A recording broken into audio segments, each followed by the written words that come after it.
Hi, everyone. Welcome back. Today, we're joined again by Dr. Eddie Stenyum to give our weekly update on COVID-19 in the state of Utah, just going over everything that's happened since the last time we talked, which is quite a lot. I want to start, as always, with our case trends and go over what's been happening for the last week and couple of days. Utah has a total of 52,822 cases throughout the entire period of COVID-19. Our daily case count as of yesterday was 415. We have 410 deaths and 3,134 hospitalizations. Eddie, will you break that down a little bit more for us? Talk to us about how our hospitals are doing and if you think we're seeing progress still from the last week. Yeah, so I mean, the good news is that our hospitals, definitely centrally here in Salt Lake City, Salt Lake County, are definitely improving. And so we're seeing decreased case counts of hospitalized patients. At Intermountain Medical Center this morning, we had somewhere around 24 patients admitted. Weeks before in July and early August, that number was around 50. And so we definitely have seen improvement and continue to see some improvement. I mean, that said, we still see new admissions coming into our hospitals. So it's not like these numbers are going down because just the people that got infected are now being discharged and nobody's coming in to replace them. We're definitely seeing continued admissions with COVID-19. In fact, there was 4 overnight last night. And so we've seen a stabilization. We've definitely seen hospitalizations go down. You can see this on the state dashboard as well, this nice trend of hospitalizations continuing to decline, which is absolutely great. And what that tells me is that our transmission in the population that is often hospitalized. And so those are people over the age 50, medical comorbidities. In that population, we're seeing transmission go down. And that is a really good thing, and that will prevent deaths. Okay, and so, but hospitalization is a great marker for that population. It's not a great marker for the population that doesn't get hospitalized when they get COVID-19. And that is the young population that's healthy, our children. And so we really have to be, cognizant of watching what is going on in that population, and hospitalizations is not a good marker for it, unless they go on to transmit further in their community. And so, we're carefully watching what the case counts are doing in that 15 to 24-year-old age group. They definitely look like they've stabilized. They haven't seen an uptick. But it's really the group of people we're watching very closely, especially now that colleges are back in sessions, grad schools back in session. And so it's something that we really have to keep a close eye on as we're now entering into kind of the period where we're expecting to see increased case counts now that schools back in session. And speaking of that too, there has been quite a few schools within Utah that have gone remote for about 2 weeks. That way they can figure out how high the exposure was. There's schools that are, going virtual learning to they've had positive cases in the school. So what can we expect from that too? Should we expect to see some sort of spike with the schools opening back up? Do we expect it to stay pretty level? What are your recommendations for parents too, if they do have to pull their kids out? Should they fear that their child is exposed? What are your recommendations on that? Yes, I mean, I think we as parents need to be ready for a very dynamic school year. We can't have the expectation that our kids are going to go back and stay in school for the whole year. You have to be ready for the inevitable. We have to stop classes. We have to go remote. We're going to go for 2 weeks and then reassess. That will happen. That's going to happen across the state of Utah. It's just an expectation that we will have cases in classroom that's going to result in a disruption and a move to online learning, and then likely back into the school. And so that's just something we have to be ready for. And families will need to make plans for when that happens. Talk with your employer, talk with your family. What are we going to do to accommodate these types of things?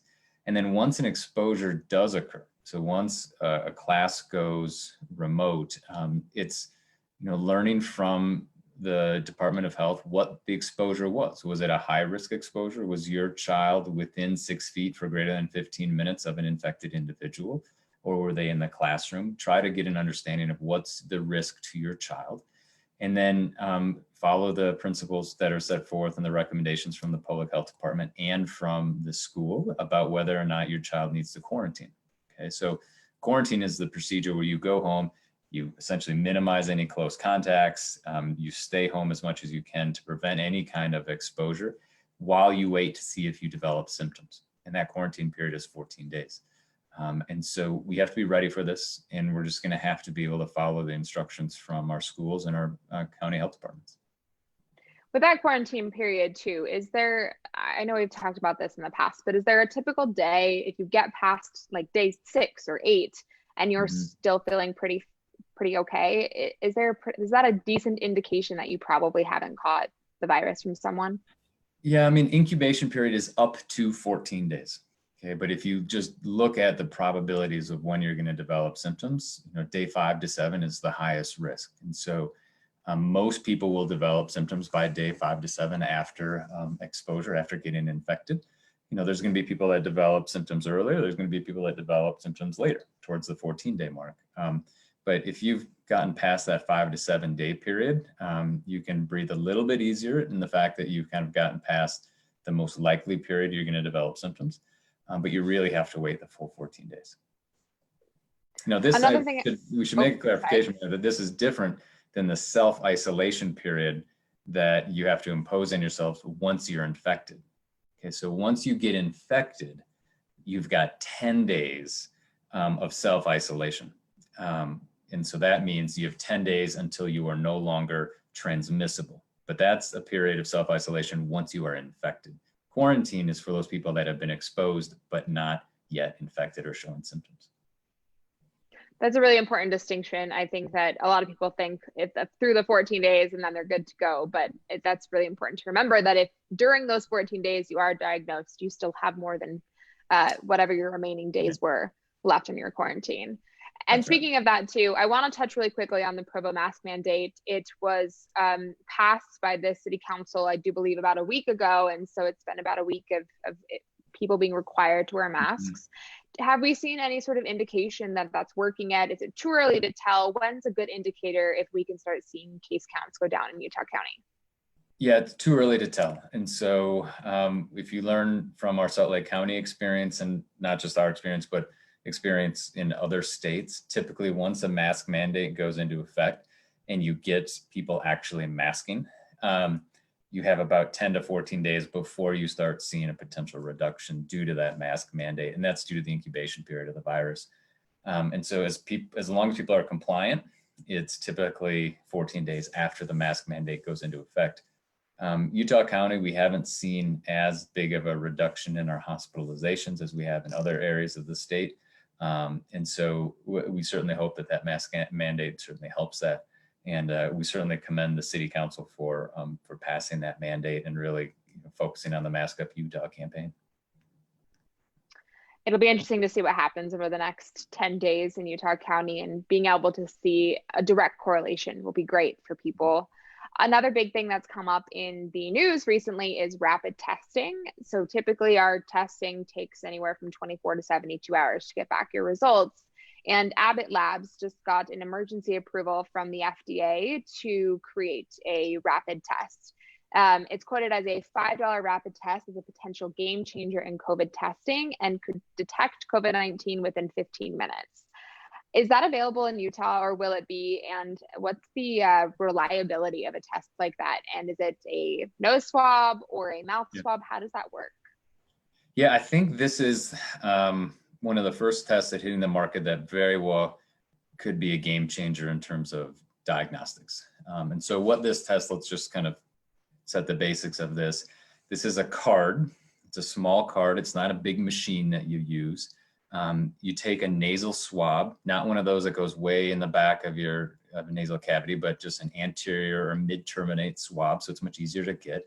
You place the swab on the card, you put a reagent on it, you wait 15 minutes and you see if you're positive or negative based on a small little readout on the card. Now, these cards are to be administered by a healthcare professional. It's really somebody who's trained in performing this test and obtaining the nasal swabs. These do not have approval for home-based testing, which is a big caveat that we should put in there. That said, you don't need a big fancy lab. You just need a trained professional. Think about a school nurse. Think about somebody trained in a business that could administer these tests and give somebody a result within 15 minutes.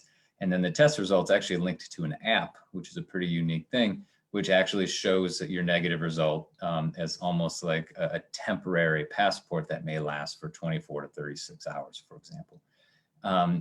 These are going to be marketed at $5 a piece. We don't know the availability yet. It looks like Abbott has underwent a contract with the federal government for a significant amount of these tests. And so we're uncertain if these are going to be distributed via healthcare networks, via county health departments. Too early to say.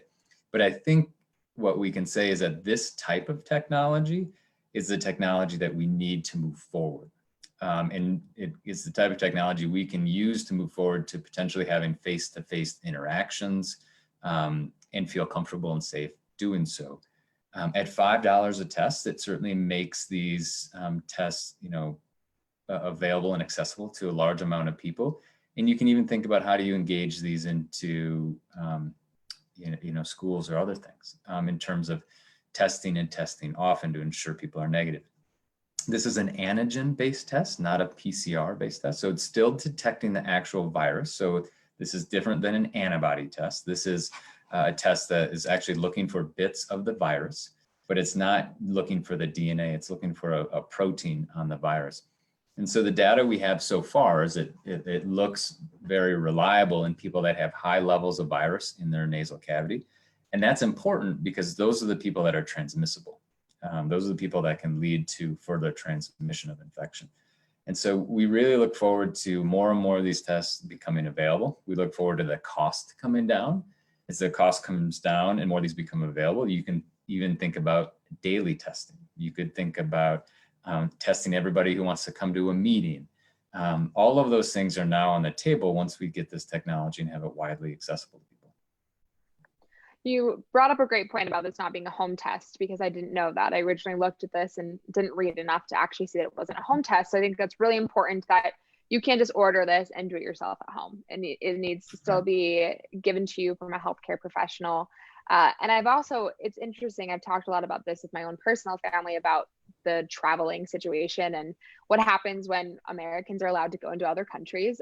Is a test like this going to be used? Do you do it right before you get on a plane and then you do it right before you land?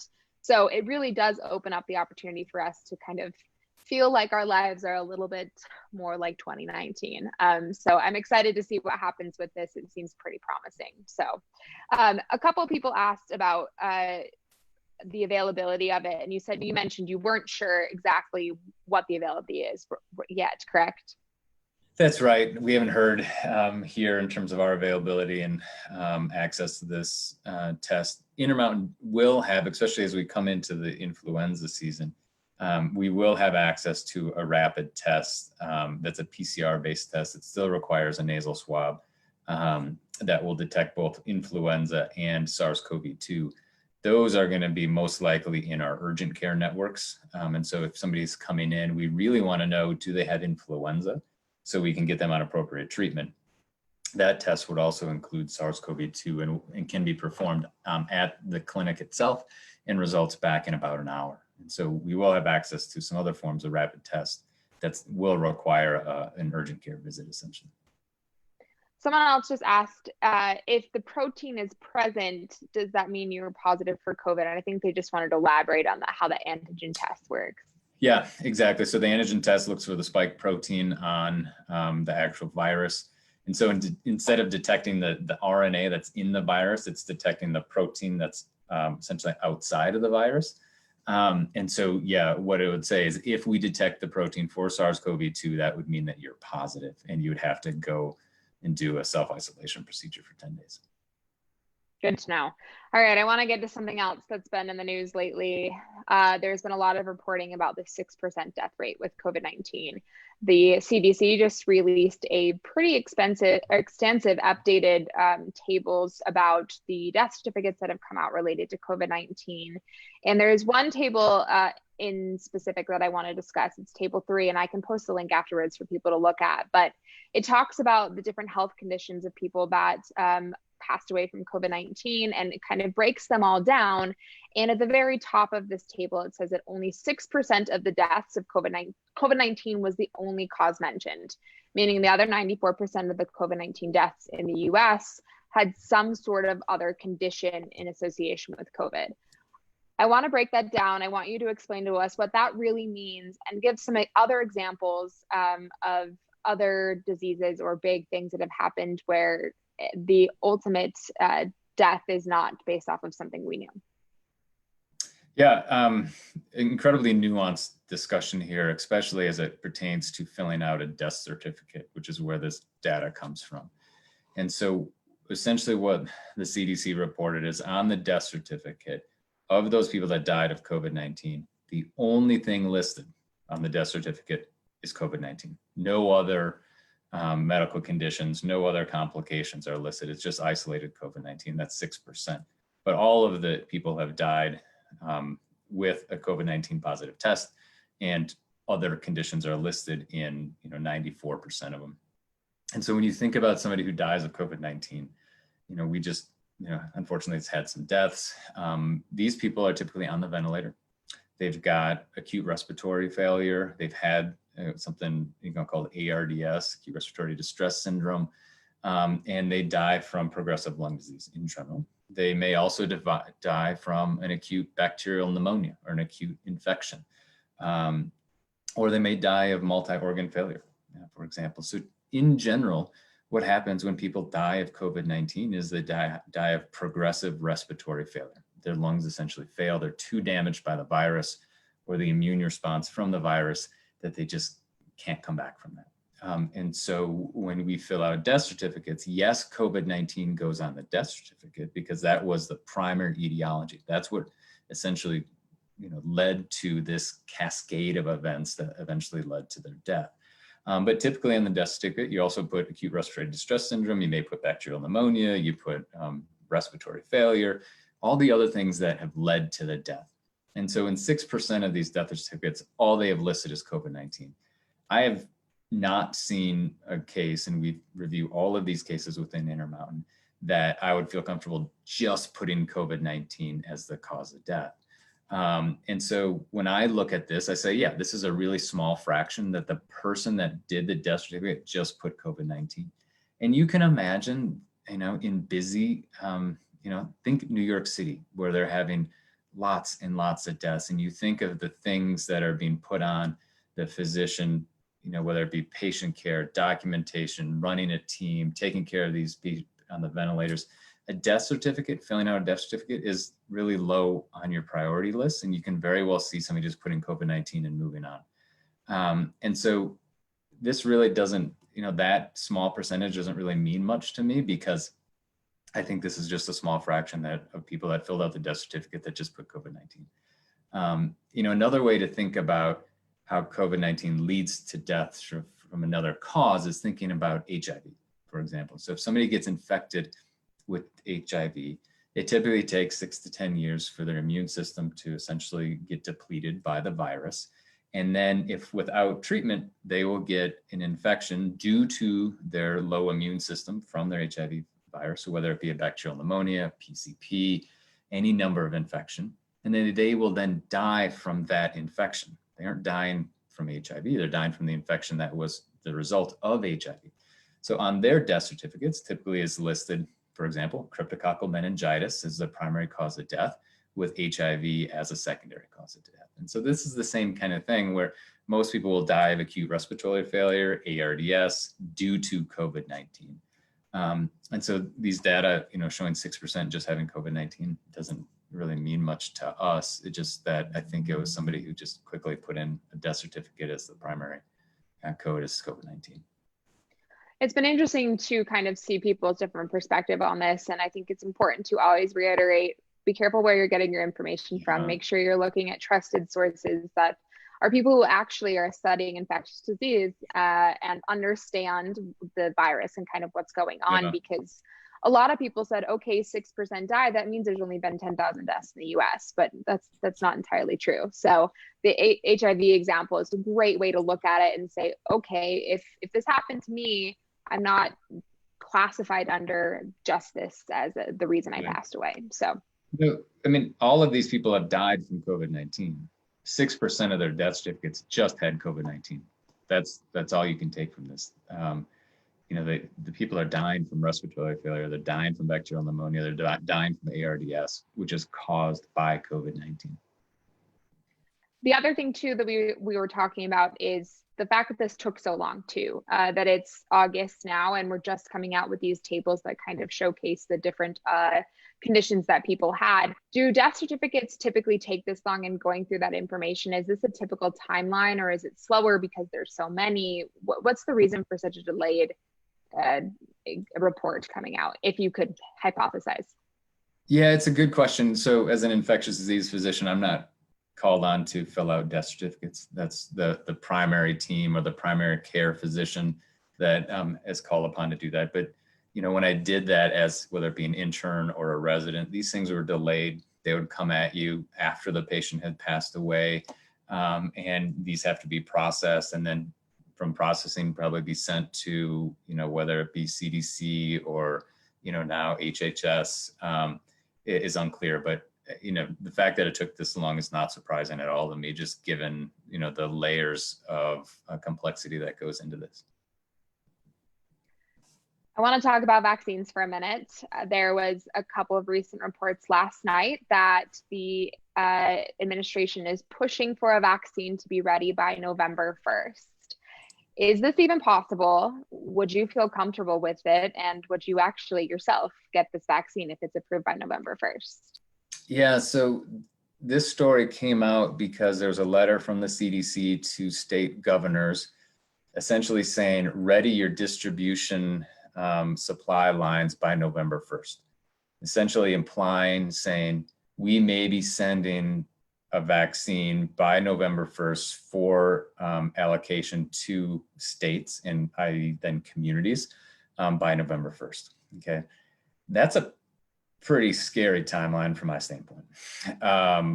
So what the FDA has said is that these studies that are looking at administering vaccine in what we call phase 3 trials, so generally have 30,000 people, need at least 6 months of data once enrollment has been completed. So once you've enrolled 30,000 people, you need 6 months of data to assess for serious adverse events and medically attended adverse events.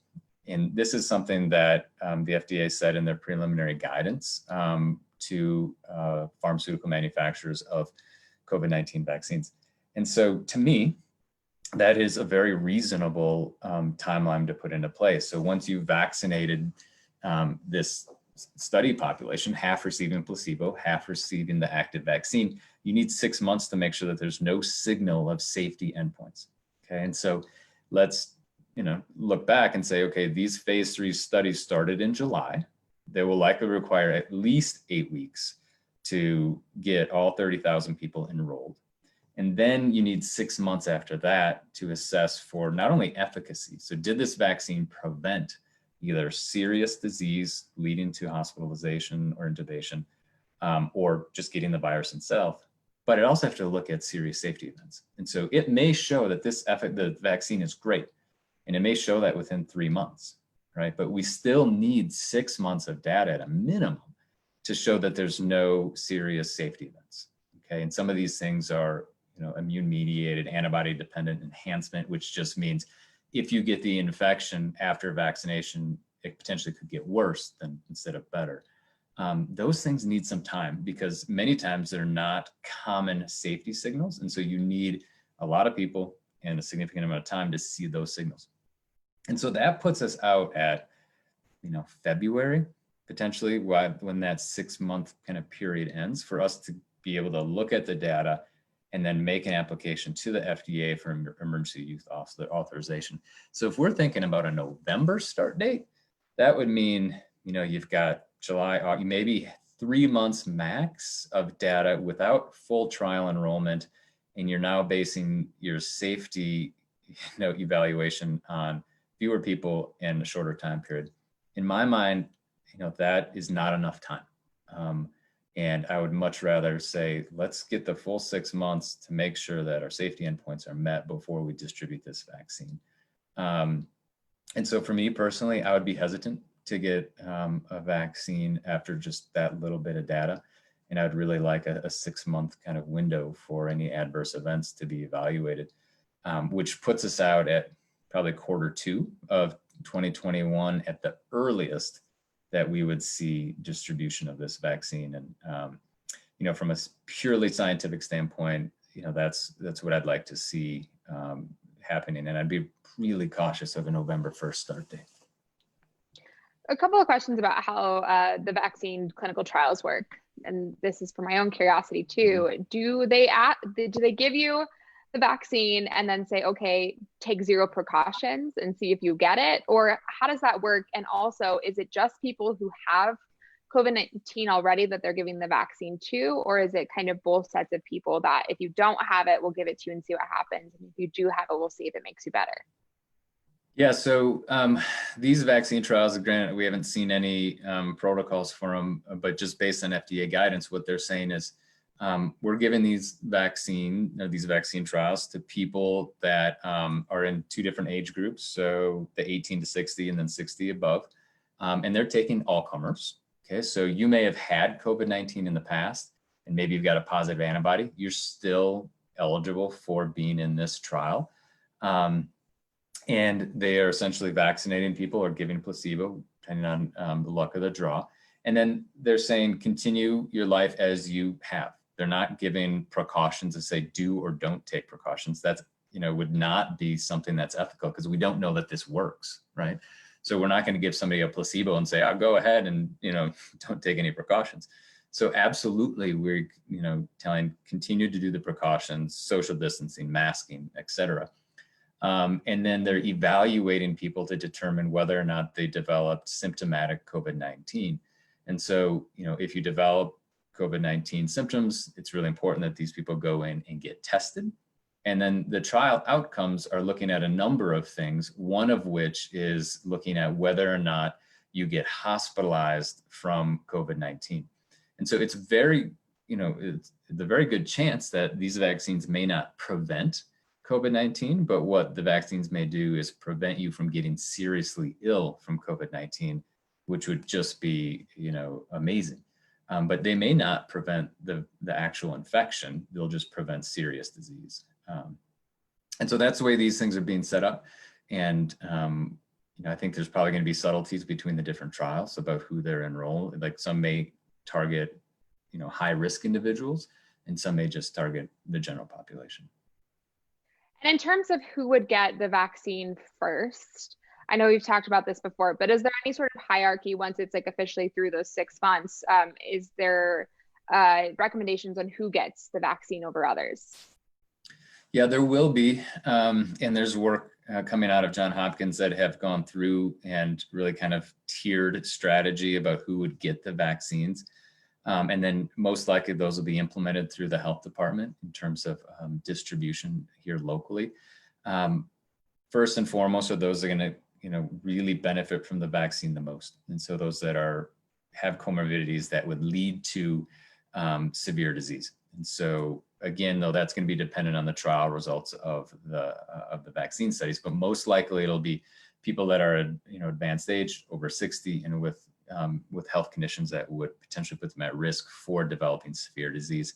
And also it will most likely in that tier 1 strategy target healthcare workers. I mean, so you're what they call critical workforce to manage a pandemic. And so you can imagine if your healthcare workers are all decimated by COVID-19, you're not going to have anybody to take care of the sick patients. And so they'll also be tiered 1. And then after that will be a pretty complex, I think, cascade of who would get the vaccine. We haven't seen the final details of that.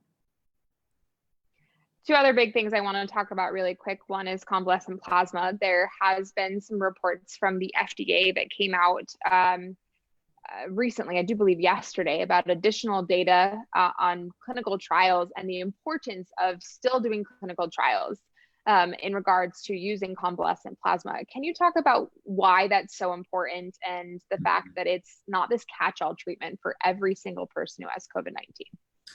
Right. You know, the FDA put out emergency use authorization, essentially allowing people to use this medication outside of clinical trials. But they also say that clinical trials are essential for us to understand the utility of convalescent plasma.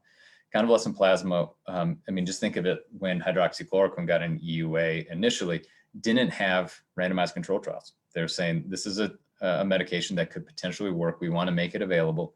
And we're going to study it. And what happened with hydroxychloroquine is that multiple randomized control trials came out that showed it wasn't effective, and then they withdrew the EUA.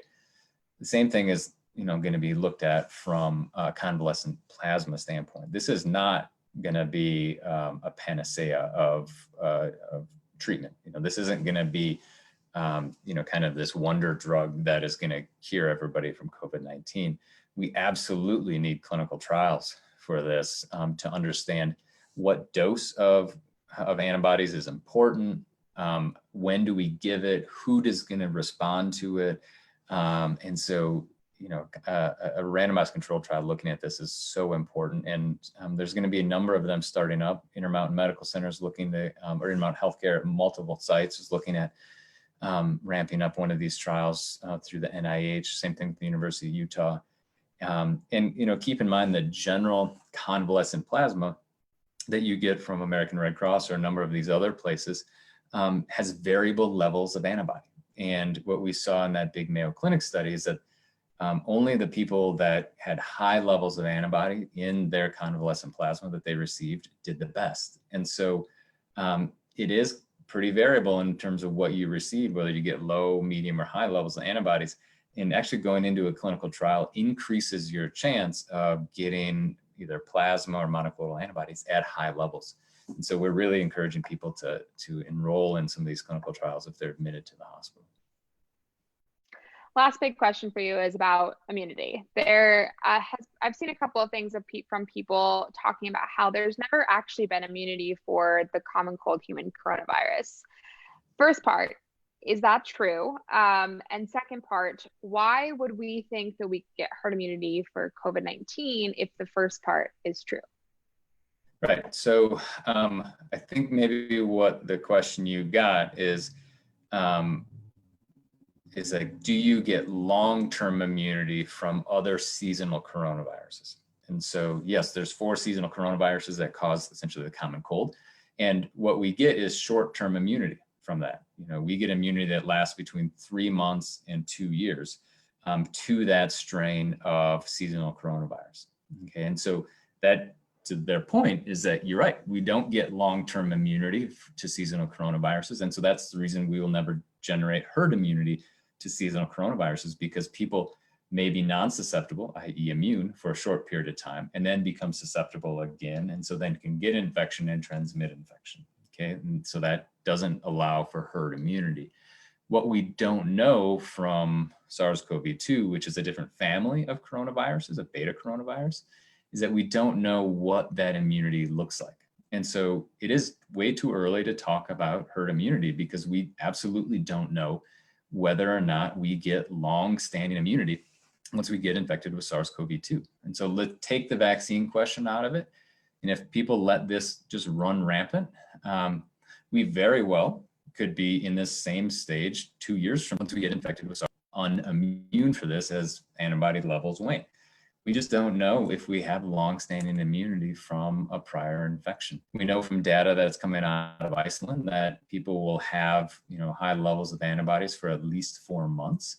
But what we don't know is whether or not we develop these what are called memory B cells or T cells that prevent infection even though antibody levels are low. And so it's way too early for us to say, like, yeah, let's get herd immunity. That hasn't worked well for some of the Scandinavian countries, given high rates of death now. And we don't know if it's going to, generate long-standing immunity. So, I would be really, really nervous to say, let's go get herd immunity. Same thing with vaccines, right? Is that if we give a vaccine, that immunity may last a year or two, and you may need to get another vaccine. And so if you give a single dose of vaccine and the immunity wanes, then, herd immunity is not going to be a thing. And so it really is dependent on whether or not prior infection or a vaccine leads to long-standing immunity, which we just don't have data on. Well, Eddie, that's really interesting to know. I think as we get more and as this virus gets into the year and longer, hopefully we can start to see and learn a little bit more about this. But Eddie, as always, thank you so much for joining us. This has been really informative this week, and I really appreciate it. And if you guys have any questions about COVID-19, our hotline is still available. You can call that phone number at 833-442-5224. And Eddie, we will speak with you next week. Thanks again.